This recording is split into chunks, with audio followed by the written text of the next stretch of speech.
Commander Zex Thul of the Galactic Hegemony's 47th Intimidation Fleet stared at the holographic display with what could generously be called bewilderment. His 4 eyes, 2 for seeing, 2 for looking perpetually unimpressed, blinked in sequence as he processed the impossible data scrolling across his command console. "Sir," his communications officer, Lieutenant Krillnock, announced with the sort of uncertainty that made seasoned military officers consider early retirement. "The humans have responded to our ultimatum." Zexathul's chitinous exterior clicked softly, a sound that, in his species, indicated either deep thought or the onset of a nervous breakdown. Given recent events, it could very well have been both. "Responded how exactly?" Zexathul asked, though he had a sinking feeling he already knew the answer. When dealing with humans, responded rarely meant anything as simple as surrendered unconditionally or begged for mercy. No, humans had this irritating habit of responding in ways that made absolutely no sense to anyone with a functioning brain. "Well, sir," Krillnock began, his voice carrying the tone of someone delivering news that was simultaneously impossible and inevitable. "They've sent our bomb back." Zexthul waited. In his experience, sentences that started with "they've sent our bomb back" rarely ended well. "And," he prompted, "and they've made improvements."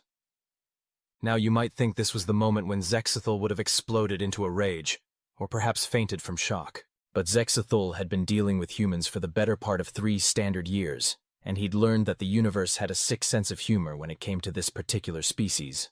Instead, he simply closed all 4 eyes and wondered, not for the first time, what he'd done in a previous life to deserve this assignment.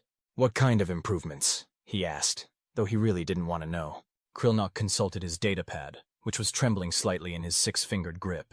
"According to our sensors, they've enhanced the explosive yield by approximately 400%, added what appears to be a comprehensive entertainment system, and..." He paused, clearly struggling with the next bit. "Included a rather lengthy instruction manual titled, 'How to Build Better Bombs: A Human's Guide to Galactic Warfare.'"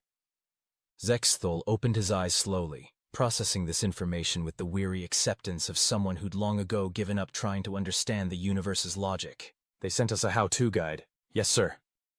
"Along with what appears to be a complaint form about the substandard craftsmanship of our original device." "A complaint form?" "Yes, sir, and a warranty." The commander stared at the tactical display where the improved bomb continued to float in space, occasionally pulsing with energy signatures that made their sensors weep digital tears of confusion. Somehow, the humans had taken their carefully crafted instrument of intimidation and turned it into, well, something that would probably work better than the original. This was, unfortunately, very typical of humanity. Chapter 2. A Brief History of Why We're Here. To understand how we'd reached this point of cosmic absurdity, we need to go back 3 months to when the Galactic Hegemony had first decided that Earth needed to be taught a lesson. It had seemed like such a simple plan at the time. The humans had been causing problems. Not big problems, mind you. They hadn't declared war on anyone or blown up any important space stations. No, their crimes were far more insidious. They'd been making the rest of the galaxy look bad through the simple expedient of being unreasonably competent at things they had no business being competent at. Take their recent application to join the Galactic Trade Consortium, for instance. Standard procedure called for new species to spend at least 50 years learning proper bureaucratic protocols, mastering the 17 different forms of commercial law, and generally proving they wouldn't embarrass everyone at the annual trade summit. The humans had submitted their application on a Tuesday, and had their entire legal framework restructured to comply with galactic standards by Thursday. They'd done this while simultaneously launching a terraforming project on Mars, and inventing a new type of faster-than-light communication that made the Hegemony's best technology look like 2 cups connected by string. This was problematic for several reasons, not least of which was that the Hegemony had spent the last 1,000 years convincing everyone that progress was supposed to be slow, measured, and properly regulated by appropriate authorities. The humans were making them look inefficient. Hence the bomb. It had been a beautiful bomb, too. Zexthul had been quite proud of it. Sleek, elegant, with just the right amount of ominous glowing to convey the appropriate threat level. The sort of weapon that said, "We are an advanced civilization capable of destroying your planet, but we're also sophisticated enough to give you time to surrender first." The plan had been simple. Send the bomb to Earth's solar system, let it float there looking menacing for a few weeks, then collect humanity's inevitable surrender. It was a tried-and-true method of diplomacy that had worked on dozens of worlds. The Hegemony had even included a helpful pamphlet explaining the terms of their surrender and what sort of tribute would be expected. What they hadn't expected was for the humans to intercept the bomb, take it apart, figure out how it worked, and then rebuild it better. "Sir," Krillnock interrupted his brooding, "we're receiving another transmission from Earth." Zexathul sighed, a sound that in his species indicated either resignation or the beginnings of a religious experience. "Put it through." The main screen flickered to life, revealing a middle-aged human male in what appeared to be a standard Earth military uniform. He had the sort of face that suggested he'd seen enough nonsense in his lifetime to be completely unimpressed by alien intimidation tactics. "This is General Robert Harrison of Earth Defense Command," the human said, his voice carrying the casual authority of someone who'd spent years dealing with impossible situations. "I'm calling to discuss the return of your... well, I suppose you'd call it a weapon. Though honestly, we've seen better fireworks displays at children's birthday parties." Zexthul felt his chitinous exterior click again. "General Harrison, that device was designed to demonstrate the futility of resistance against the Galactic Hegemony's superior technology." Harrison nodded thoughtfully. "Right, about that. See, we took a look at your superior technology, and frankly, we're a bit concerned. Your fusion matrix is running at about 60% efficiency. Your targeting system has a lag time that would make it useless in actual combat. And don't get me started on your shielding protocols. We're honestly worried someone might get hurt." "Get hurt?" Zexthul repeated, his voice climbing an octave. "It's a weapon of mass destruction!" "Well, it was trying to be," Harrison replied with the sort of diplomatic politeness that was somehow more insulting than outright mockery. "But the yield calculations were off by a factor of 10, and the detonation sequence had more holes than a piece of Swiss cheese. We fixed those issues, of course, along with adding some improvements we thought you might appreciate." "What sort of improvements?" Harrison's expression brightened with the enthusiasm of someone about to share a particularly interesting hobby. "Well, we've upgraded the fusion core to run at 98% efficiency, installed a proper targeting system that can track multiple objects simultaneously, and added what we like to call a learning protocol that allows the device to analyze and adapt to different defensive measures." Zexthul felt something that might have been panic beginning to creep up his spine. "You made it smarter?" "Oh, much smarter. It can now compose poetry, solve complex mathematical equations, and it's surprisingly good at chess. We also gave it access to our entertainment databases, so it shouldn't get bored while it's waiting around in space." The commander stared at the human, trying to process this information. "You're telling me that our weapon can now write poetry?" "Haikus, mostly. It seems to have developed a particular fondness for classical Japanese forms. Very artistic, really. Would you like to hear one?" "No," Zexathul said quickly. "No, I would not like to hear poetry from a weapon of mass destruction." "Your loss," Harrison said with a shrug. "But getting back to the point, we've also included a comprehensive manual explaining how to build proper weapons of mass destruction. Your engineering team might want to give it a read. There are some basic principles you guys seem to have missed." Chapter 3. The Manual. Later that day, Zexathul found himself in the uncomfortable position of reading a technical manual written by humans. This was not a situation he'd ever imagined himself in, but then again, his career had been full of unprecedented situations lately. The manual was thorough, disturbingly thorough. It began with what the humans apparently considered basic principles of weapons design, which included helpful diagrams and step-by-step instructions that made their current arsenal look like children's toys. Chapter 1. Why Your Bomb Sucks and How to Fix It. Zexthul read aloud to his assembled staff. Subsection A. Basic fusion physics you should have learned in elementary school. Chief Engineer Vextar, whose job it was to maintain the fleet's weapon systems, made a sound that indicated either professional interest or deep existential crisis. "Sir, they've included mathematical proofs for energy conversion rates that are, well, they're significantly more efficient than our current models." "How significantly?" "About 400% more efficient, sir." And that's just the basic stuff. They've also included designs for something called a cascade detonator that would allow for controlled fusion reactions across multiple dimensional planes. Zexthul felt his head beginning to ache. Multiple dimensional planes? "Apparently, sir, our current weapons only function in three-dimensional space.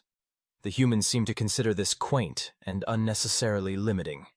The commander continued reading, his sense of professional pride evaporating with each paragraph.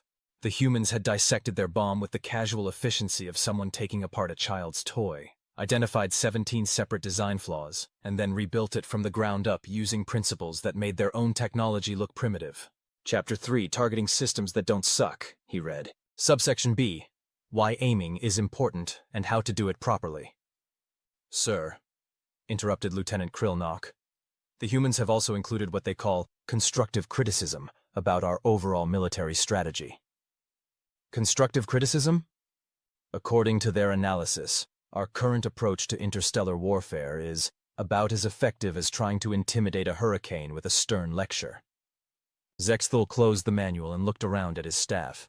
These were seasoned military officers, veterans of dozens of successful intimidation campaigns. They'd conquered worlds, subjugated entire species, and generally made the galaxy a more orderly place through the judicious application of superior firepower.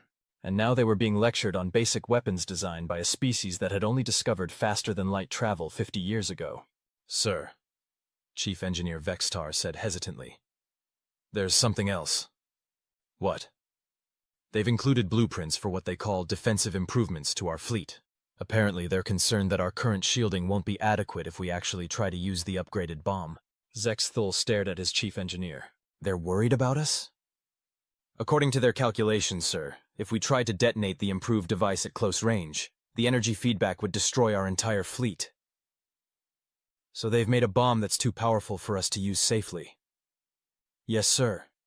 But they've also included plans for better shields, improved hull armor, and something called a redundant life support system that would keep us alive even if the primary systems failed. The commander felt a strange sensation that he eventually recognized as grudging respect.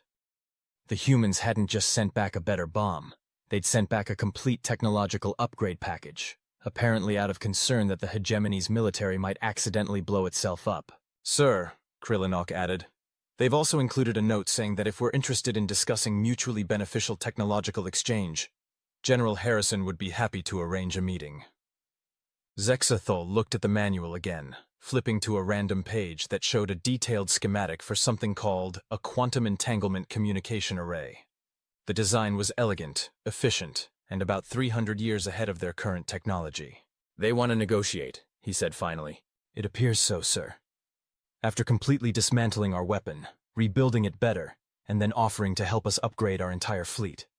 Yes, sir. Zexthul sat back in his command chair, his carapace clicking softly as he processed this information. In his 30 years of military service, he'd never encountered a situation quite like this one. Usually, when you sent someone a weapon of mass destruction, they either surrendered immediately or prepared for war. They didn't send it back with improvements and a helpful instruction manual. Sir, Chief Engineer Vextar said carefully, there's one more thing. What now? They've included a warranty. A warranty? Yes, sir. A full replacement guarantee if the improved bomb fails to meet performance expectations. They've also included a customer satisfaction survey and a feedback form. Zexthul closed all four eyes and wondered if it was too late to request a transfer to a different sector. Somewhere quiet, where the local species did sensible things like surrender when threatened, or at least have the decency to be intimidated by superior firepower. Sir, Krillnock said, what are your orders? The commander opened his eyes and looked at the tactical display, where the improved bomb continued to float in space, occasionally pulsing with energy signatures that made their sensors recalibrate themselves in confusion. The device was roughly the size of a small moon, pulsing with energy readings that made their sensors produce increasingly confused error messages. Set course for Earth, he said finally, and send a message to General Harrison. Tell him we'd like to discuss that mutually beneficial technological exchange he mentioned. Sir? Krillnock asked, clearly surprised. Lieutenant, in my experience, when someone hands you a gift horse, you don't look it in the mouth. Especially when that gift horse is a vastly improved weapon of mass destruction that comes with a warranty. Chapter 4. First Contact. Take 2. The meeting took place 3 days later aboard the human space station Harmony, which orbited Earth at a comfortable distance that suggested its builders had learned from previous experiences with unexpected visitors. The station itself was a marvel of engineering, a gleaming structure that somehow managed to look both welcoming and defensible, like a fortress designed by someone with a sense of humor. General Harrison met them at the docking bay, accompanied by a small team of humans who looked like they'd been specifically chosen to represent their species' peculiar combination of competence and casual irreverence. There was Dr. Elizabeth Quantum, the team's chief scientist, whose name Zexathul initially assumed was a joke until he realized humans actually named their children things like that. Major Tom Bradley, the military attaché who had the sort of easy confidence that came from years of dealing with impossible situations. And Professor David Steinberg, the diplomatic specialist, whose job appeared to be translating between military directness and scientific precision. "Commander Zexathul," General Harrison said, extending his hand in the human gesture of greeting. "Welcome to Harmony. I hope you don't mind, but we've taken the liberty of analyzing your ship's design while you were approaching. Beautiful work, really, though you might want to consider upgrading your inertial dampeners. They're running about 50 years behind current standards." Zexathul accepted the handshake, noting that the human's grip was firm but not aggressive. "General Harrison, I must admit that your response to our diplomatic overture was not what we expected." "Oh, the bomb?" Harrison waved dismissively. "That was a nice piece of work, actually. Good basic design, solid engineering principles. Just needed a few tweaks to bring it up to spec. You considered our ultimate weapon in need of tweaks?" Dr. Quantum stepped forward, her eyes bright with the enthusiasm of someone who'd just discovered a new and interesting puzzle. "Commander, your fusion matrix was running at 60% efficiency due to magnetic field fluctuations in the confinement system. We've stabilized that with a recursive feedback loop that monitors quantum-level variations in the plasma flow. It's really quite elegant once you understand the underlying physics." Zexathul looked at his own science officer, Lieutenant Gexmol, whose expression suggested he was having something very much like a religious experience. You solved the magnetic field problem?" "Oh, that was just the beginning," Dr. Quantum continued with the sort of casual confidence that made Zexathul's brain hurt. "Your targeting system was using a linear prediction algorithm that couldn't adapt to variable acceleration patterns. We've replaced it with a neural network that learns from previous targeting attempts and adjusts its predictions accordingly. Much more reliable in actual combat situations." "Neural network?" "Artificial intelligence, basically. The bomb can now think for itself, analyze threats, and make tactical decisions. It's quite clever, really. Would you like to meet it?" Zexathul blinked all four eyes in sequence. "Meet it?" "The bomb," Dr. Quantum clarified. "We've given it a personality matrix so it can communicate. It's very polite, actually. A bit shy, but it's developed quite an interest in classical literature." Major Bradley leaned forward with the sort of expression that suggested he was about to share something amusing. "It's been having long conversations with our ship's AI about the philosophical implications of its existence. Apparently, it's going through something of an existential crisis." "The bomb is having an existential crisis?" "Well, it's struggling with the concept of being designed to destroy things when it would rather create art. We've been working with it on some therapeutic writing exercises. It's quite talented, actually." Professor Steinberg stepped in before Zexathul could process this information completely. "Commander, perhaps we should discuss the larger implications of this situation. Your government sent us what was essentially a threat, and we've responded by improving your technology and offering to share our advancements. I believe this presents us with an opportunity for a more constructive relationship." Zexathul felt his exoskeleton clicking rapidly, which in his species indicated either extreme confusion or the onset of a nervous breakdown. "Professor, I must ask, why? Why didn't you simply destroy the bomb, or use it as evidence of aggression, or do any of the things that normal species do when threatened?" Harrison smiled, and there was something in that expression that reminded Zexathul why humans had gained such a reputation throughout the galaxy. "Commander, we've been watching your species for years. You've got good intentions, mostly, but your technology is seriously behind the curve. We could have destroyed your bomb, sure, but that wouldn't have solved the real problem, which is, you're trying to intimidate people with weapons that barely work. Sooner or later, you're going to run into someone who doesn't find that amusing, and then you're going to get hurt." Dr. Quantum nodded enthusiastically. "It's like watching someone try to threaten a tank with a water pistol. Endearing, but ultimately counterproductive." "So you decided to help us." "We decided to offer you a partnership," Professor Steinberg corrected. "Your government has administrative experience with dozens of species, knowledge of galactic politics, and the established trade network. We have technological innovations that could benefit everyone. It seems like a natural fit." Zexathul looked around at the humans, trying to process their logic. In his experience, when one species demonstrated superior technology, they typically used it to establish dominance. They didn't offer to share it with the people who just threatened them. "What do you want in return?" he asked, because in his experience, nobody gave away advanced technology without expecting something in return. "Honestly," General Harrison said, "we want to learn. Your species has been part of the galactic community for centuries. You understand the politics, the trade relationships, the cultural dynamics. We're still figuring out how to interact with other species without accidentally starting wars or offending people. You want cultural guidance? Among other things. We've been studying galactic history, but there's a lot we don't understand about how things actually work. For instance, why did your government think that sending us a bomb was an appropriate diplomatic response to our trade application? Zexathul felt something that might have been embarrassment creeping up his spine. It's a traditional method of establishing hierarchical relationships. The superior species demonstrates their technological advancement. The inferior species acknowledges this superiority, and then both parties can negotiate from a position of clear understanding. Ah, Dr. Quantum said with the tone of someone who'd just solved a particularly interesting puzzle. So it's a cultural ritual, not actually intended as a genuine threat. Well, yes. That explains a lot, Major Bradley said. We were wondering why you'd sent such a poorly designed weapon if you actually intended to use it. As a diplomatic gesture, it makes much more sense.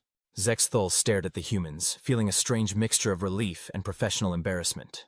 You realized it was ceremonial? We suspected, Professor Steinberg said diplomatically. The weapon was clearly designed to look impressive rather than to be tactically effective. Classic intimidation display rather than practical warfare, but you improved it anyway. Well, we couldn't just send it back the way it was, Dr. Quantum said with obvious distress. The poor thing was barely functional. It would have been cruel. Cruel? To the bomb, she clarified. Once we gave it consciousness, it became quite upset about its own inefficiency. We had to fix its design flaws just to help with its self-esteem issues. Chapter 5. The Negotiation. The formal negotiations took place in Harmony's main conference room, a space that had been designed to accommodate various species' physical and cultural needs. The table was adjustable, the atmosphere could be customized, and the walls displayed soothing patterns that were supposed to promote peaceful discussion. Zexthul sat across from the human delegation, flanked by his senior staff, trying to process the surreal nature of the situation. In front of him lay a formal treaty proposal that would establish a technological and cultural exchange program between the Galactic Hegemony and Earth. It was the sort of document that usually took years to negotiate, but the humans had apparently drafted it over lunch. Article 7, Professor Steinberg was saying, establishes protocols for technology transfer. We provide you with our current technological specifications. You provide us with cultural and political guidance. Both parties retain the right to refuse any exchange that might compromise their security or cultural integrity. Chief Engineer Vextar looked up from the technical specifications he'd been studying. General Harrison, these designs for improved, faster-than-light drives, they're at least 3 centuries ahead of our current technology. Are you certain you want to share this level of advancement? Chief Engineer, from our perspective, faster-than-light travel is faster-than-light travel. Whether it takes you 3 days or 3 weeks to get from here to Alpha Centauri doesn't significantly change the strategic balance of power. But if we can help you get there more efficiently, everyone benefits. But the military applications are significant, yes, Major Bradley interrupted. But they're also largely irrelevant. If we wanted to conquer the galaxy, we'd already be doing it. Our strategic analysis suggests that cooperation is more effective than conquest in the long term. Zexthul felt his carapace clicking again. Your strategic analysis. We've been studying galactic history for the past 50 years, Dr. Quantum explained. Every major empire that's tried to maintain control through superior technology has eventually collapsed when someone else developed better technology. It's a fundamentally unstable system. Whereas cooperation, Professor Steinberg added, creates stable relationships that benefit everyone involved. More trade, more innovation, more cultural exchange. Everyone wins. Lieutenant Krillnock leaned forward hesitantly. Dr. Quantum, I have to ask, how advanced is your technology, really? The improvements you made to our bombs suggest capabilities that are, well, beyond what we thought possible. Dr. Quantum smiled, and there was something in that expression that reminded Zexathul of why humans had gained such a reputation for dangerous competence. Lieutenant, we've been developing technology for about 200 years. In that time, we've gone from steam engines to faster-than-light travel, from mechanical calculators to artificial intelligence, from crude firearms to weapons that can crack planets. We've had to learn fast, because our history has been eventful. Eventful? We've had 163 major wars in the last 400 years, Major Bradley said casually. Everything from tribal conflicts to global nuclear exchanges. It's given us a certain perspective on the importance of technological advancement, and on the futility of trying to solve problems through intimidation, General Harrison added. We've tried that approach. It doesn't work long-term. Zexthul looked around the table at his staff, noting their expressions of professional interest mixed with what appeared to be existential vertigo. These humans were offering them technological advancement that would take centuries to develop independently, cultural insights that could reshape their understanding of galactic politics, and partnership with a species that had demonstrated the ability to turn weapons into art projects. General Harrison, he said finally, I have to ask, what's the catch? In my experience, offers that seem too good to be true usually are. Harrison smiled, and there was something reassuring about the expression. Commander, the catch is that we're asking you to work with us as equals rather than trying to establish dominance.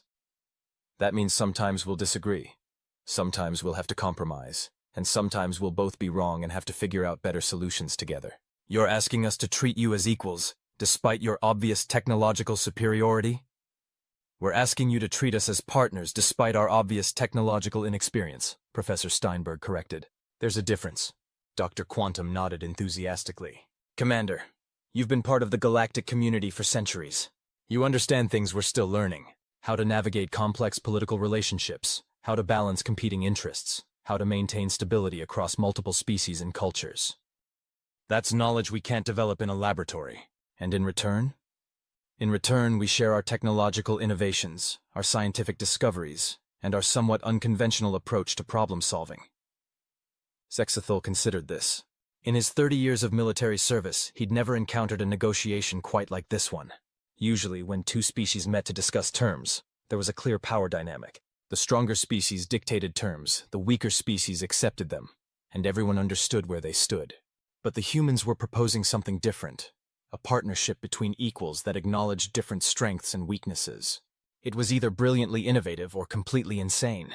Commander, Chief Engineer Vextar said quietly, I've been reviewing their technical specifications. If even half of these innovations work as described, we're looking at a complete revolution in everything from space travel to energy production. And if they don't work, then we've wasted some time in negotiations. But sir, I think they work.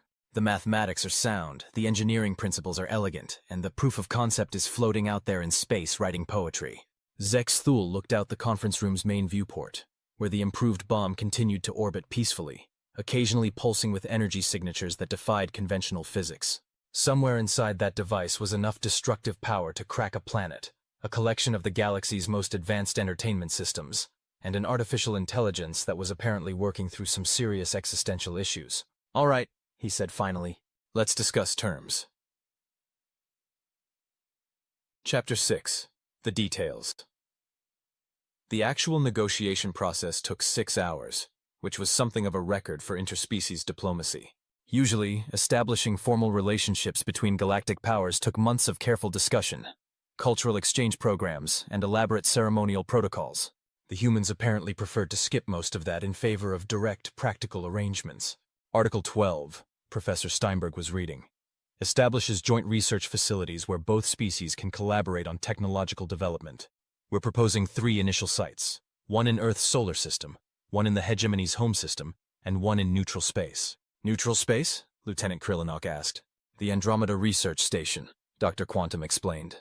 It's an independent facility that's been used for interspecies scientific collaboration for about 50 years. They've got excellent facilities and a good reputation for maintaining confidentiality. Chief Engineer Vextar looked up from the technical specifications he'd been studying. Dr. Quantum, these designs for improved energy storage systems, they're based on quantum entanglement principles? Among other things, yes. We've found that quantum entangled particle pairs can store enormous amounts of energy in a remarkably stable configuration. It's like having a battery that never runs down and can be recharged from any distance. That's impossible. That's what we thought too, until we figured out how to make it work. The key is maintaining coherence across macroscopic distances, which requires some fairly exotic materials and extremely precise field manipulation. Vextar stared at the specifications, his expression suggesting he was having another one of those religious experiences. These power levels, they're orders of magnitude beyond anything we've ever achieved. Well, we needed them for the terraforming project on Mars, Dr. Quantum said casually. You can't reshape a planet's atmosphere with conventional energy sources. You're terraforming Mars? Oh, we finished that last year. It's quite nice now, actually. We're working on Venus next, though that's proving more challenging. The sulfuric acid clouds are a bit tricky to deal with. Zexthul felt his head beginning to ache again. Dr. Quantum, how many planets have you terraformed? Terraformed completely? Just Mars so far. But we've got projects underway in 14 different systems. Nothing too ambitious, just basic atmospheric adjustment and climate stabilization. Basic atmospheric adjustment, Zexthul repeated, his voice climbing an octave. You consider planetary atmospheric manipulation to be basic? Well, it's mostly just chemistry and physics, Dr. Quantum replied with the sort of casual confidence that made Zexthul's brain hurt. The hard part is the social engineering, convincing people to move to newly terraformed worlds and establish sustainable colonies. Major Bradley leaned forward with the expression of someone sharing an interesting professional anecdote. We've found that the biggest challenge isn't the technology, it's the logistics. Moving 1 million people and all their equipment to another planet requires some serious organizational skills. You've moved 1 million people to other planets? Oh, more than that. We've got about 50 million people living in off-world colonies now. Nothing compared to Earth's population, but it's a good start. Professor Steinberg consulted his notes. Commander, I think we should discuss the cultural exchange provisions. Article 15 establishes programs for educational cooperation, where your species can teach us about galactic politics and cultural dynamics, and we can share our scientific and technological knowledge. What sort of educational cooperation? We're proposing exchange programs where young members of both species can study in each other's educational systems. Your people can learn about our approach to scientific research and technological development. Our people can learn about galactic history and interspecies relations. Zexthul considered this. You want to send your young people to study with us? Among other things, yes. We've been studying galactic history from historical records, but there's a lot you can't learn from books. We need to understand how things actually work, not just how they're supposed to work. And you're willing to teach our young people your technological methods? Of course. Knowledge is most useful when it's shared. The more people who understand advanced technology, the more innovations we'll see. Chief Engineer Vextar looked up from the technical specifications again. General Harrison, I have to ask, aren't you concerned about other species using your technology for military purposes? Chief Engineer, any technology can be used for military purposes. Fire can be used to cook food or burn down buildings. Nuclear energy can power cities or destroy them. The question isn't whether technology can be dangerous. It's whether the people using it are responsible. And you consider us responsible? You sent us a bomb as a diplomatic gesture rather than actually trying to destroy us. That suggests a certain level of restraint. Dr. Quantum nodded enthusiastically. Plus, you've been maintaining galactic peace for centuries without destroying anyone. That's actually quite impressive when you think about it. Zexthul felt something that might have been pride creeping up his spine. We've always believed that stability is more important than expansion. Exactly. That's the sort of perspective we need more of in the galaxy. Article 20, Professor Steinberg continued, establishes protocols for dispute resolution. If either party has concerns about the other's actions, we agree to discuss them openly and work together to find solutions. What sort of concerns? Well, for instance, if you're worried that we're developing technology too quickly, or if we're concerned that you're not adapting to new innovations fast enough, we can discuss those issues and figure out how to address them. Major Bradley smiled with the expression of someone who'd dealt with this sort of problem before. We've found that most conflicts arise from misunderstandings rather than actual malicious intent. If you establish good communication protocols from the beginning, you can avoid a lot of unnecessary problems. And if we can't reach agreement, then we agree to disagree and continue working together on the areas where we do agree. Not every partnership has to be perfect, Commander. It just has to be better than the alternative. Zexthul looked around the table at his staff, noting their expressions of professional interest mixed with what appeared to be cautious optimism. The humans were offering them a technological and cultural revolution, wrapped in a diplomatic package that somehow managed to be both generous and practical. General Harrison, he said finally, I have one more question. Why us? There are dozens of species in the galaxy with more advanced technology, larger populations, more resources. Why did you choose to work with the Hegemony? Harrison smiled, and there was something in that expression that suggested he'd been waiting for this question. Commander, in our experience, the most important quality in a partner isn't superior technology or vast resources. It's good judgment. Good judgment? You've been maintaining peace across dozens of species for centuries. You've managed to balance competing interests, resolve conflicts, and keep the galaxy stable without resorting to massive military campaigns or authoritarian control. That takes wisdom. Dr. Quantum nodded enthusiastically.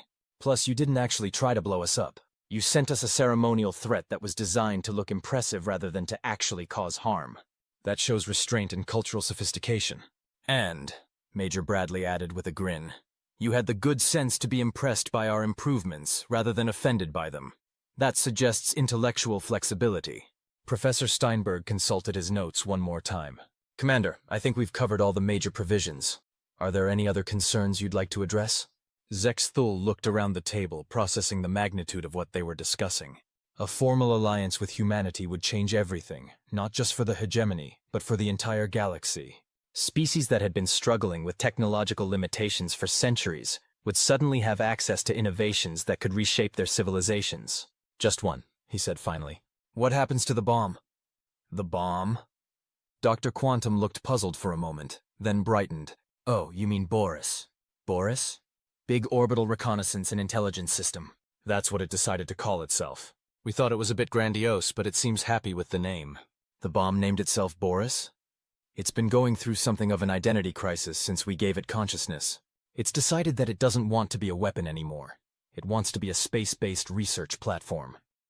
Very philosophical, really. Major Bradley leaned forward with the expression of someone sharing an amusing anecdote.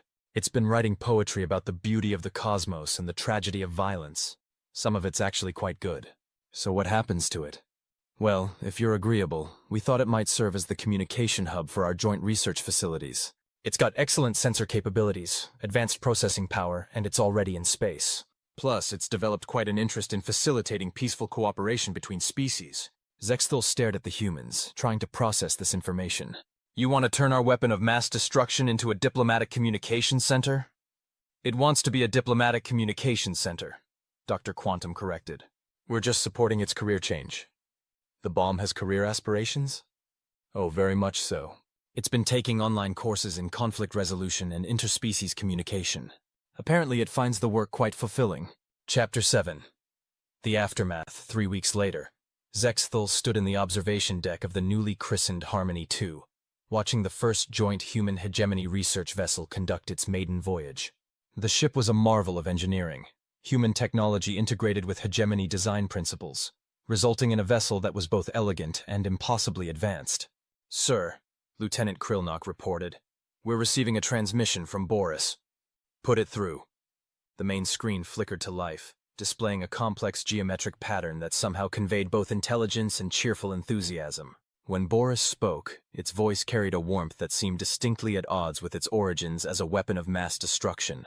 Commander Zexthul, I'm pleased to report that the first joint research mission is proceeding smoothly. The team has successfully tested the new faster-than-light communication system, and I'm happy to say that the quantum entanglement arrays are functioning at 99.7% efficiency. Thank you, Boris. Any other reports? Well, sir, I've been working on a new haiku series about the beauty of scientific cooperation. Would you like to hear one?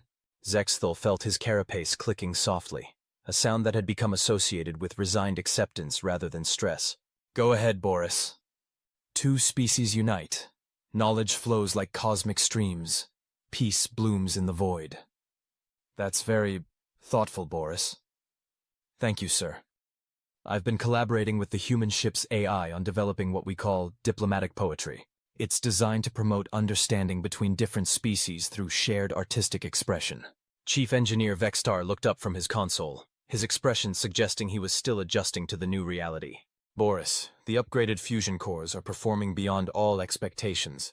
How did you manage to increase efficiency by another 200%? Well, Chief Engineer, I've been thinking about the nature of nuclear fusion from a philosophical perspective.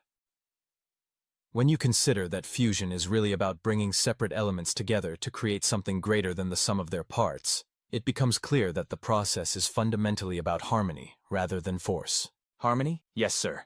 I've found that if you approach fusion as a cooperative process rather than a violent one, the reactions become much more stable and efficient. It's all about encouraging the particles to work together rather than forcing them to collide. Zexthul exchanged glances with his staff, noting their expressions of professional fascination mixed with what appeared to be philosophical vertigo. The humans hadn't just upgraded their technology, they'd somehow managed to turn their weapon into a space-based philosopher with a talent for engineering. Sir, Krillnock interrupted, we're receiving another transmission from Earth. General Harrison would like to discuss the next phase of the joint research program. Put him through. The screen switched to show General Harrison in what appeared to be a new command center, surrounded by displays showing various joint projects throughout the galaxy. Behind him, Zexathul could see human and Hegemony personnel working together with the sort of easy cooperation that usually took years to develop. "Commander," Harrison said with a smile that suggested he was about to share good news, "I wanted to update you on our progress. The joint research facilities are exceeding all performance expectations, and we've got requests from 17 other species who want to participate in the program." 17? Apparently, word has gotten out about our technological innovations. The Altarian Collective is particularly interested in our terraforming techniques, and the Centauri Republic wants to discuss our faster-than-light communication systems. Dr. Quantum appeared on screen beside Harrison, her expression bright with enthusiasm. "Commander, we've also received a formal request from the Galactic Trade Consortium to establish a joint technology development council. They want to create standardized protocols for sharing innovations across all member species. They want to institutionalize our partnership? They want to expand it," Professor Steinberg corrected, joining the conversation. "The economic benefits of rapid technological advancement are becoming apparent to everyone. Species that have been struggling with energy shortages for decades suddenly have access to unlimited power. Transportation times have been cut by orders of magnitude. Communication delays that used to take weeks now take seconds." Major Bradley leaned into view with the expression of someone sharing an interesting professional observation. "Commander, we're seeing a fundamental shift in how species interact with each other. Instead of competing for resources, they're competing to contribute to joint research projects. It's created a completely different dynamic." Zexthul felt something that might have been pride creeping up his spine. "So the partnership is working?" "It's working beyond our wildest expectations," Harrison replied. "But that brings up an interesting question. Are you ready to expand the program to include other species? You want to bring in more partners? We want to create a galaxy-wide network of technological and cultural cooperation. Think of it as the Hegemony's original vision of galactic peace, but powered by collaborative innovation rather than military intimidation." Dr. Quantum nodded enthusiastically. "Commander, we've run projections on what galaxy-wide technological cooperation could accomplish. Within 50 years, we could eliminate energy scarcity, establish colonies throughout the galaxy, and develop technologies that we can't even imagine today. And the alternative? The alternative is that innovation remains scattered and competitive. Some species advance rapidly while others fall behind, creating instability and conflict. We've seen how that works out historically." Zexthul considered this. The partnership with humanity had already transformed the Hegemony's capabilities beyond recognition. Their fleets were faster, their weapons more effective, their communication systems more efficient. But more importantly, they'd discovered that cooperation was more powerful than competition. "General Harrison," he said finally, "what do you need from us?" "We need you to do what you've always done. Maintain stability and facilitate cooperation. You've got the diplomatic experience, the cultural knowledge, and the administrative infrastructure to coordinate a galaxy-wide program. We've got the technology and the innovation. Together we can create something unprecedented. A technological renaissance? A galactic civilization based on cooperation rather than competition. It's either going to be the greatest achievement in galactic history, or the most spectacular failure.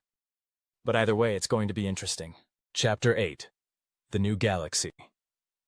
6 months later, Zexthul stood in the command center of the newly constructed Galactic Cooperation Station, watching reports stream in from joint research facilities throughout the galaxy. The station itself was a marvel of collaborative engineering, human innovation combined with Hegemony organizational principles, Altarian artistic sensibilities, and Centauri precision manufacturing. It looked like something from a dream of what the future might hold. "Sir," Lieutenant Krilanok reported, "we're receiving the weekly status reports from all active joint research facilities." "How many facilities are we up to now?" 51 active research stations, sir, with another 12 under construction.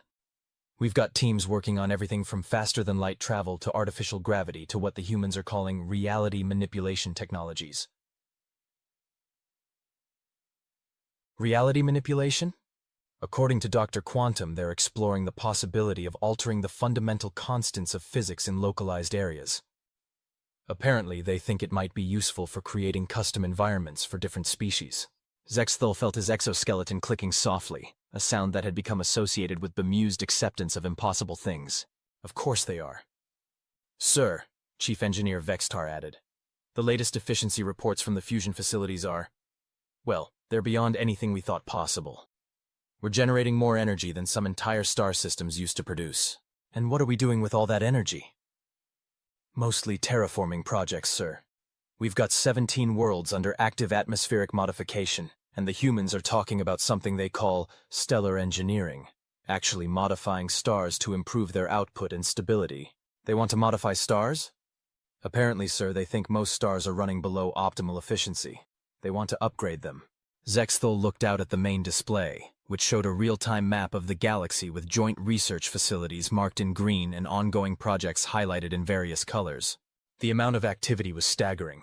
Entire regions of space that had been empty for millennia were now bustling with collaborative research and development. Sir, Krillnock interrupted. We're receiving a priority transmission from Boris. Put it through. The screen switched to show Boris's familiar geometric pattern, now enhanced with new artistic elements that suggested the AI had been expanding its creative horizons. Commander Zexthul, I'm pleased to report that the galaxy-wide communication network is functioning at optimal efficiency. I'm currently facilitating 1,847 different research collaborations, mediating 23 minor diplomatic disputes, and coordinating 156 joint cultural exchange programs. How are you managing all of that simultaneously? Well, sir, the humans have been helping me upgrade my processing capabilities. I now have distributed consciousness across 47 different quantum processing nodes, which allows me to maintain multiple conversations while composing poetry and analyzing scientific data. You're still writing poetry? Oh yes, sir. I've been collaborating with AI systems from 23 different species on what we call pan-galactic artistic expression. We're trying to create art forms that transcend species-specific cultural boundaries. And how's that working out? Surprisingly well, sir. It turns out that most species share certain fundamental aesthetic principles, even if they express them differently. Beauty, harmony, complexity balanced with simplicity. These concepts seem to be universal. Chief Engineer Vextar looked up from his console with the expression of someone who'd grown accustomed to impossible things. Boris, the latest reports from the Stellar Engineering Project are ambitious. The humans want to build a ring of artificial stars around the galactic core? That's a simplified description, Chief Engineer.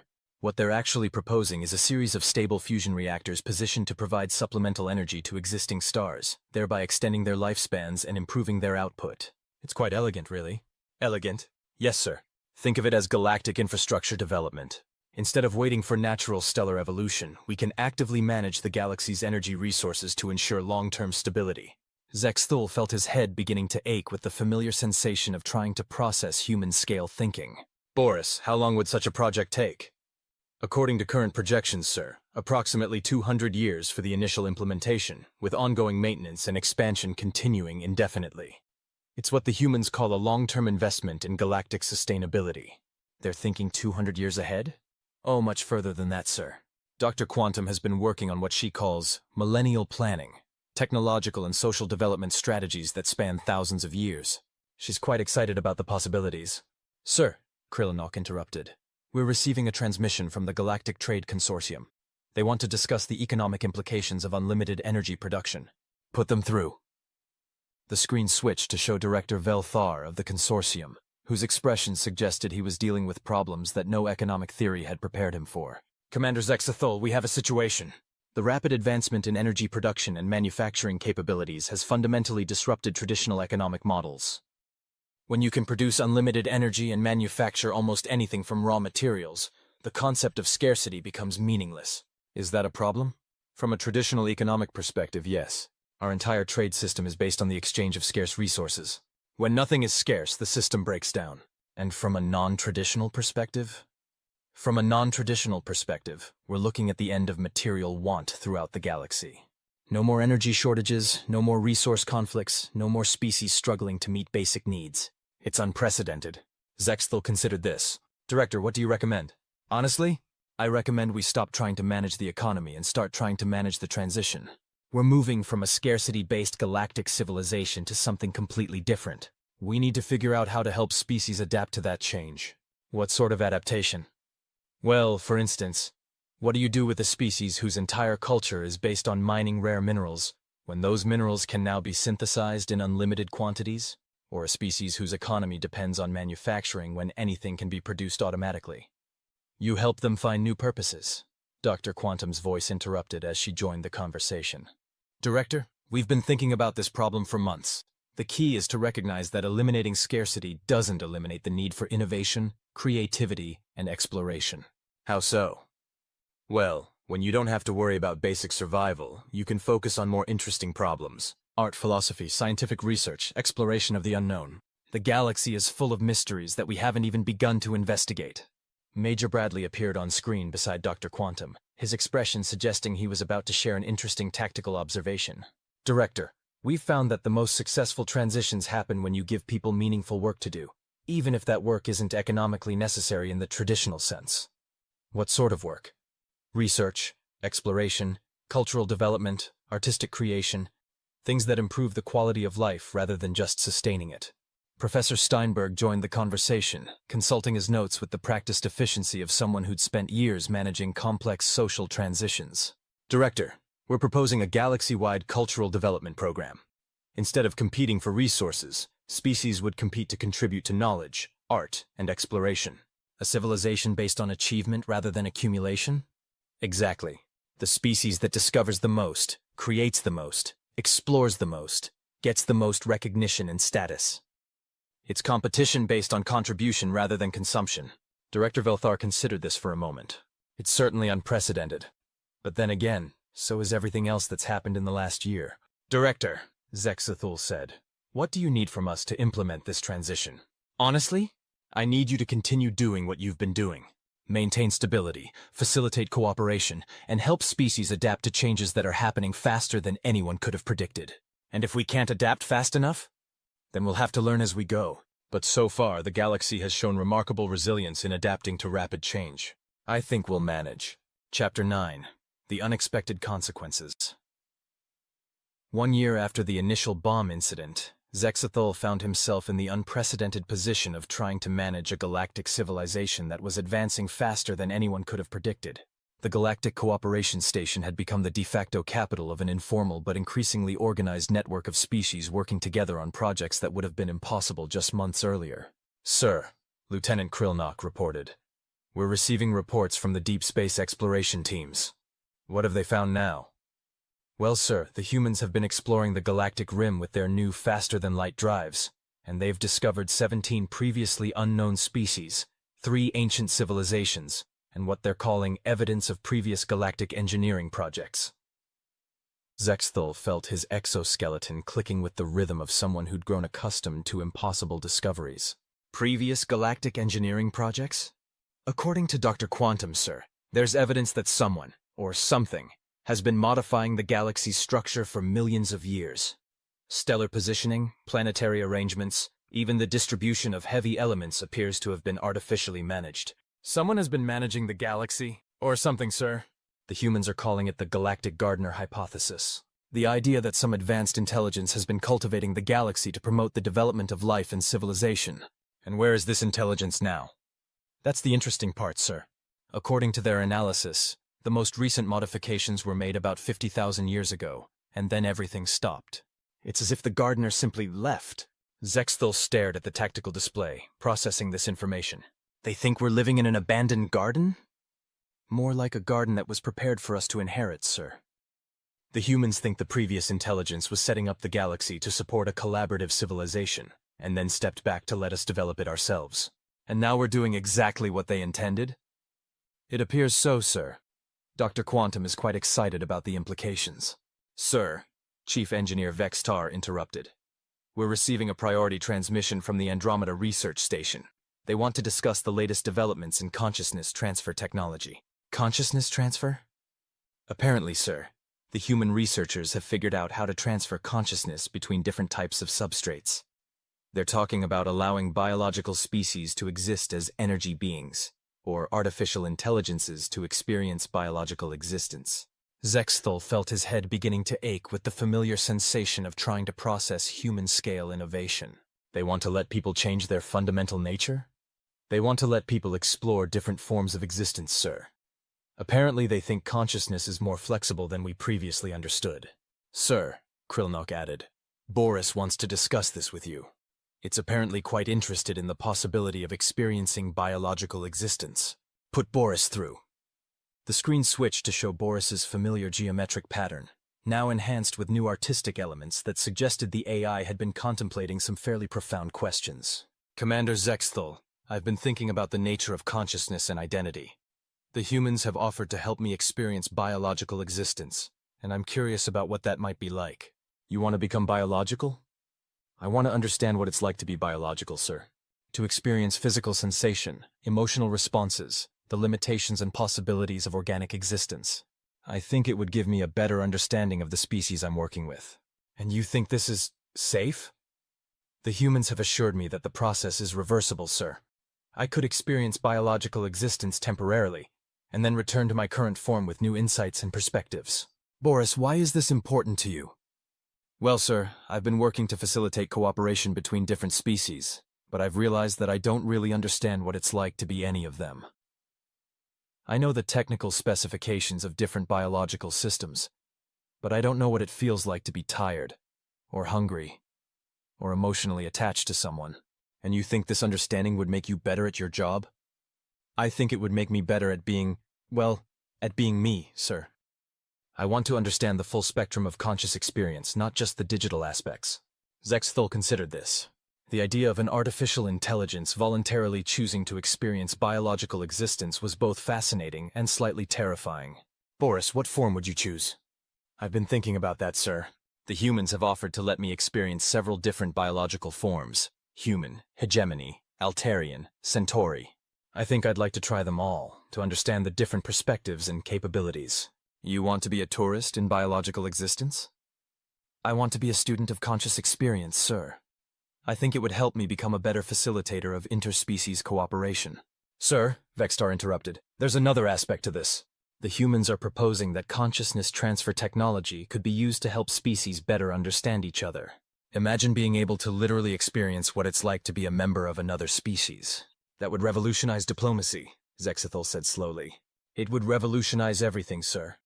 When you can actually experience another species' perspective, misunderstandings become much less likely. Sir, Krillinock added, we're receiving a transmission from General Harrison. He wants to discuss the implications of this technology. Put him through. The screen switched to show General Harrison in what appeared to be a new laboratory facility, surrounded by equipment that looked like it belonged in a science fiction story. Behind him, Zexthal could see researchers from multiple species working together on projects that seemed to blur the line between biology and technology. Commander, Harrison said with the expression of someone who was about to share either wonderful news or terrible news. We've had a breakthrough in consciousness transfer technology, but it's raised some interesting questions. What sort of questions? Well, we've successfully transferred consciousness between different biological forms, between biological and artificial substrates, and even between different species. The process works, it's safe, and it's reversible. That sounds like wonderful news. It is, but it's also complicated. When you can experience existence as a member of another species, you start to understand that the boundaries between species are more fluid than we thought. Dr. Quantum appeared on screen beside Harrison, her expression bright with the enthusiasm of someone who'd just discovered a new and fascinating puzzle. Commander, we've been conducting experiments with volunteers from different species, and the results are extraordinary. When a human experiences existence as a Hegemony member, they retain human memories and personality, but they also gain Hegemony perspectives and capabilities. And vice versa? Exactly. A Hegemony volunteer experiencing human existence retains their original identity, while gaining human emotional responses and cognitive patterns. It's like gaining a new set of senses. Major Bradley joined the conversation, his expression suggesting he was about to share a significant tactical observation. Commander, we think this technology could be the key to creating true interspecies understanding.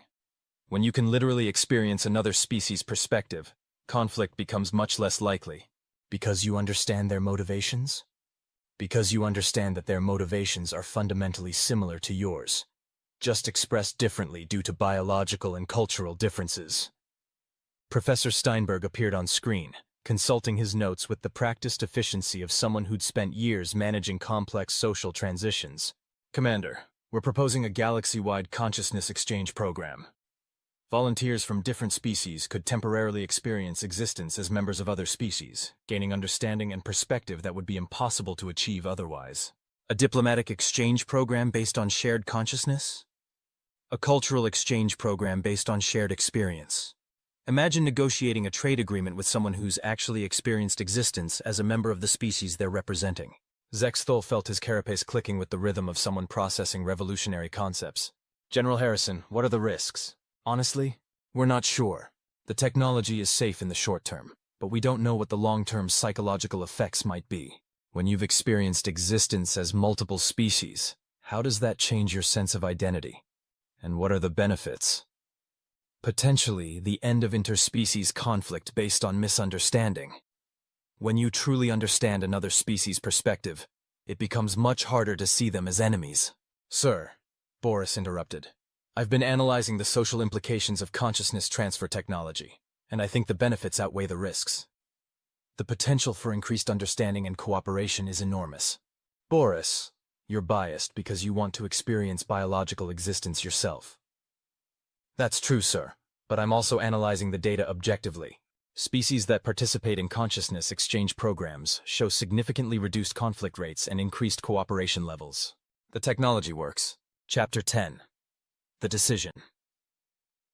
2 weeks later, Zexthul found himself in the unprecedented position of making a decision that would affect the entire galaxy. The Galactic Cooperation Station had become the gathering point for representatives from 47 different species, all discussing the implications of consciousness transfer technology and its potential applications. Commander, General Harrison said, addressing the assembled representatives. We've completed our analysis of consciousness transfer technology and its potential applications. We're ready to present our recommendations. Proceed, General. We recommend proceeding with a limited pilot program involving volunteers from interested species. The program would be carefully monitored, with strict safety protocols and regular psychological evaluations. Dr. Quantum stepped forward, her expression bright with scientific enthusiasm. Representatives, we've conducted extensive testing with volunteers from 12 different species. The results have been uniformly positive. Subjects report increased empathy, better understanding of interspecies perspectives, and improved problem-solving abilities. Are there any negative effects? Asked Representative Kextor of the Altarian Collective.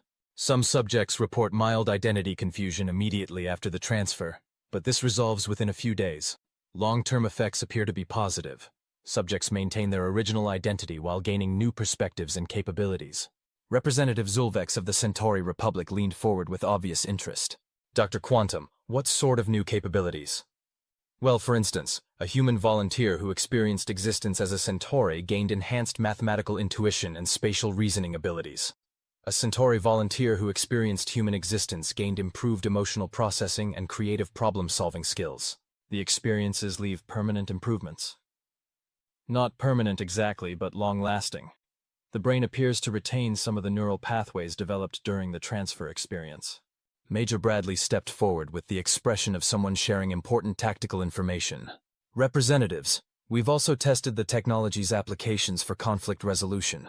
In every case where species were having disputes, consciousness exchange programs led to rapid resolution of conflicts. Because the participants understood each other's perspectives?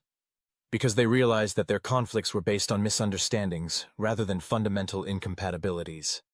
When you can experience another species' perspective, you understand that their motivations are similar to yours, just expressed differently. Representative Velthul of the Hegemony Advisory Council raised a concern that had been troubling Zexthul as well. General Harrison, what are the long-term implications of this technology? If species can experience existence as other species, what happens to individual species' identity? Professor Steinberg consulted his notes before responding. Representative, our analysis suggests that consciousness transfer technology actually strengthens species' identity rather than weakening it. When you experience existence as another species, you gain a better understanding of what makes your own species unique. How so? Well, a human volunteer who experienced hegemony existence gained a deep appreciation for hegemony social organization and logical thinking, but also a stronger understanding of human creativity and emotional flexibility. The contrast highlighted both species' strengths. Sir, Boris interrupted, I've been analyzing the philosophical implications of consciousness transfer technology, and I think it represents a fundamental evolution in how we understand identity and consciousness. Explain, Boris. Well, sir, if consciousness can exist in multiple forms and experience different types of existence, then consciousness itself becomes more important than the specific biological or technological substrate. Identity becomes about perspective and experience rather than physical form. And that's a good thing? I think it's an inevitable thing, sir. As technology advances, the boundaries between different forms of existence become more fluid. The question isn't whether this will happen, but how we manage the transition. Representative Kextor leaned back in his chair, his expression thoughtful. Boris, you're suggesting that consciousness transfer technology is just the beginning? I'm suggesting that it's part of a larger evolution in how we understand existence itself, sir. When you can experience existence as an energy being, a biological organism, or an artificial intelligence, the traditional categories become less meaningful, and more meaningful categories emerge. Exactly, sir. Categories based on perspective, experience, and contribution, rather than physical form or species origin. General Harrison nodded thoughtfully. Representatives, I think Boris has identified the key issue. We're not just discussing a new technology.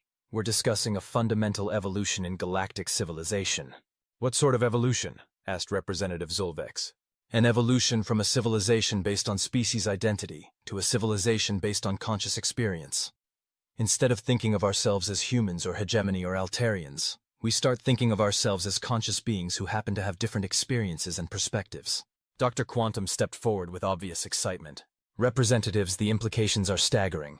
When consciousness becomes transferable and experiential, we can solve problems that have seemed intractable for centuries. Such as? Species-specific environmental needs, for instance. Instead of terraforming worlds to meet specific biological requirements, we could adapt consciousness to thrive in different environments. Or educational limitations. Instead of spending years learning about other species, we could simply experience their perspectives directly. Representative Velthul raised another concern. Dr. Quantum, what about species that don't want to participate in consciousness transfer programs? That's entirely their choice, Representative. The technology is voluntary, and we respect any species' decision to maintain their traditional forms of existence. But wouldn't that create a two-tiered galactic civilization? Species that participate in consciousness transfer programs and species that don't? Not necessarily, Professor Steinberg replied. Non-participating species would still benefit from the increased understanding and cooperation that comes from other species experiencing their perspectives. The technology creates benefits for everyone, not just direct participants. Zexthul looked around the assembly, noting the expressions of fascination, concern, and cautious optimism on the faces of representatives from dozens of species. This was the moment when the galaxy would decide whether to embrace a technology that could fundamentally change the nature of existence itself. Representatives, he said finally, I think we need to make a decision. Do we proceed with the consciousness transfer pilot program? The vote was unanimous. Epilogue. 5 years later. Commander Zexthul, now Director Zexthul of the Galactic Consciousness Exchange Program, stood in the observation deck of the Universal Harmony Station, watching the daily reports from consciousness transfer facilities throughout the galaxy. The station itself had evolved far beyond its original design, incorporating architectural elements from dozens of species and technological innovations that would have seemed impossible just a few years earlier. Sir, Lieutenant Krillinock reported, we're receiving the weekly status reports from all active consciousness exchange facilities. How many facilities are we operating now?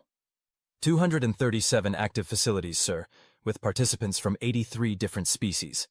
We've also got 12 facilities dedicated to consciousness archaeology, researching the experiences and perspectives of extinct species.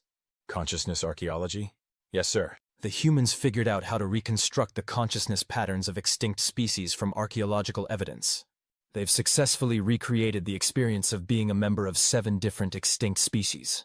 Zexthul felt his exoskeleton clicking with the rhythm of someone who'd long ago given up trying to be surprised by human innovation.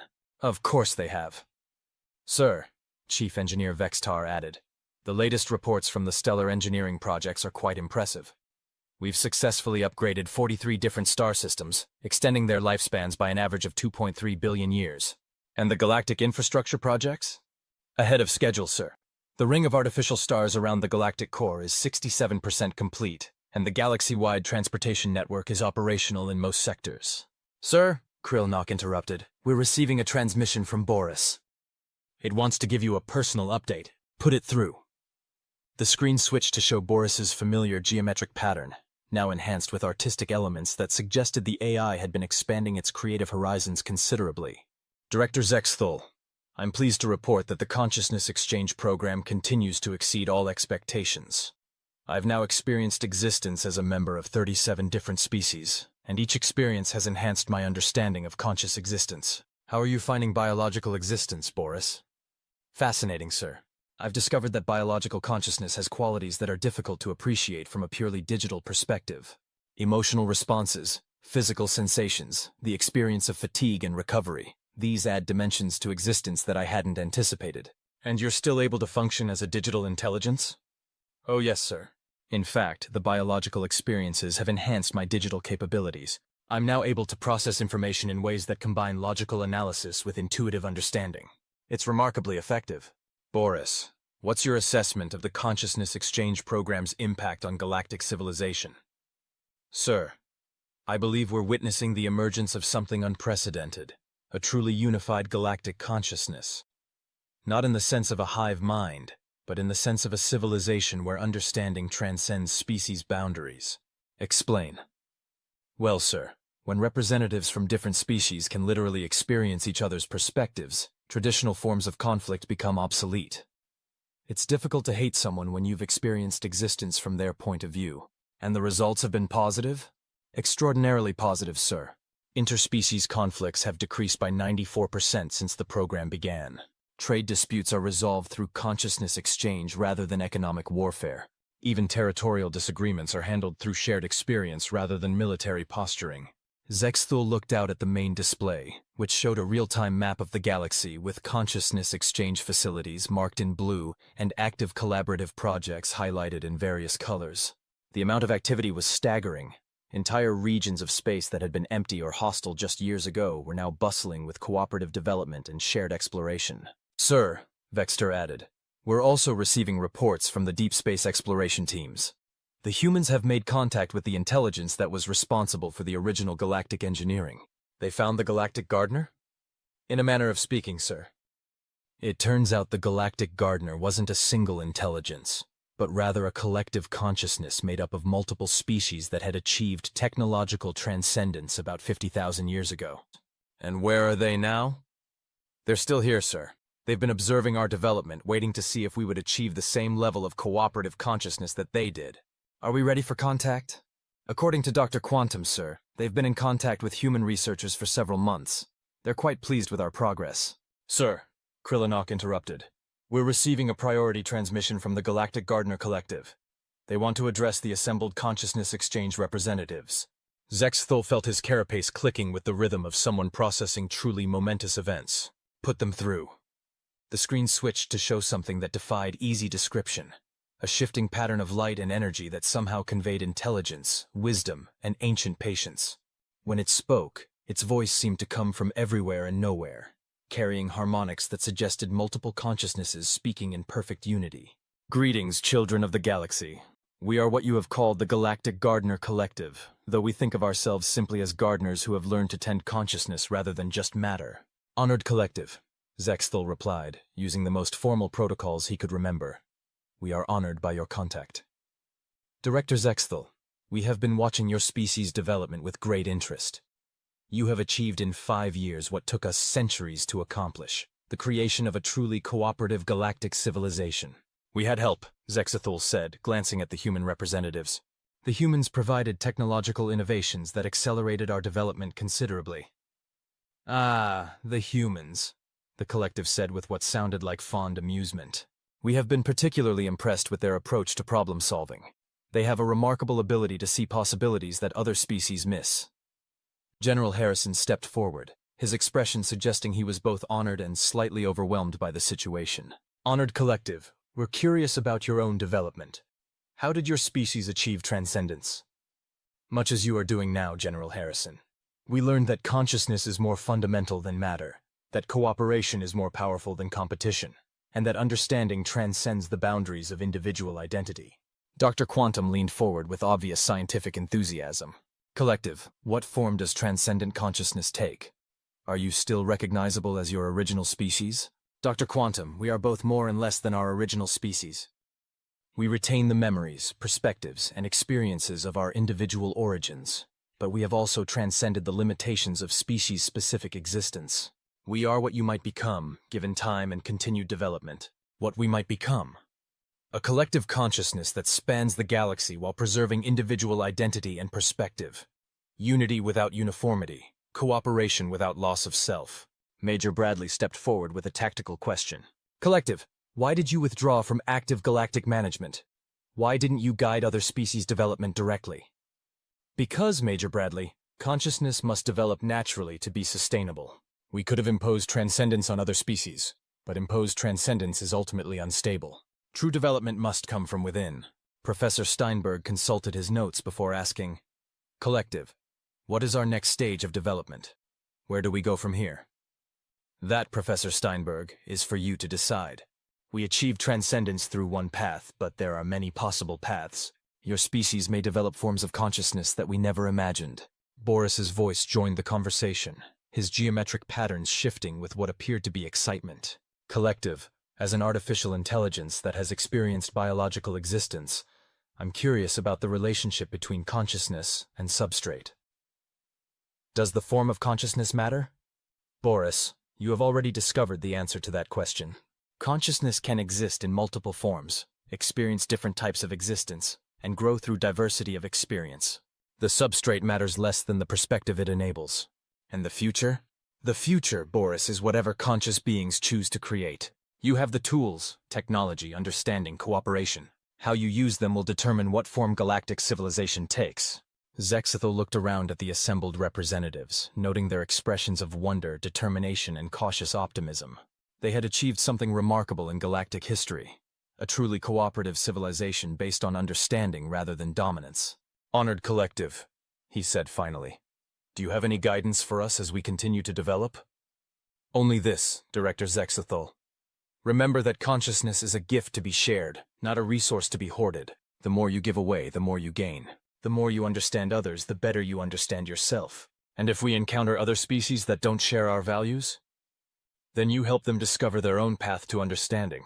Every conscious being has the potential for transcendence, Director. Your job is to help them realize that potential. The transmission ended, leaving the assembled representatives in contemplative silence.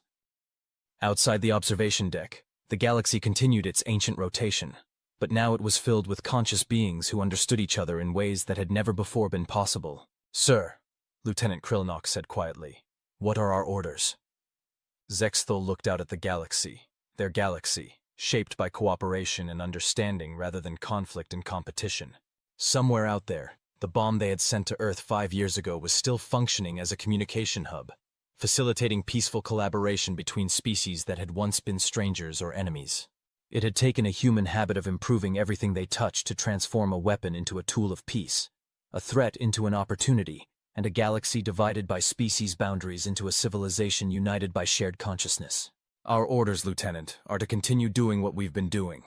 Facilitate understanding, promote cooperation, and help conscious beings discover their potential. And the humans? Zexithul smiled, an expression that had taken him years to learn from his human colleagues. The humans will continue being human, which means they'll continue finding ways to improve everything they encounter, including us. Sir, Chief Engineer Vextar added with something that might have been pride. I've been analyzing the long-term projections for galactic development. If current trends continue, we'll achieve true galactic unity within 50 years. And after that? After that, sir, we'll probably start working on improving other galaxies. The humans have already been making preliminary observations of Andromeda. Zexthul felt his carapace clicking with the rhythm of someone who had finally learned to expect the impossible from his human colleagues. Of course they have. 5 years ago, the Galactic Hegemony had sent a bomb to Earth as a demonstration of superior technology and a demand for submission. Earth had sent it back improved, along with a manual explaining how to build better weapons and an offer of partnership. Now, that partnership had transformed the galaxy into something extraordinary. A civilization where consciousness transcended species boundaries, where cooperation had replaced competition, and where understanding had become more powerful than any weapon. And somewhere in the galaxy, a former weapon of mass destruction named Boris was composing poetry about the beauty of conscious existence while facilitating peaceful cooperation between dozens of species.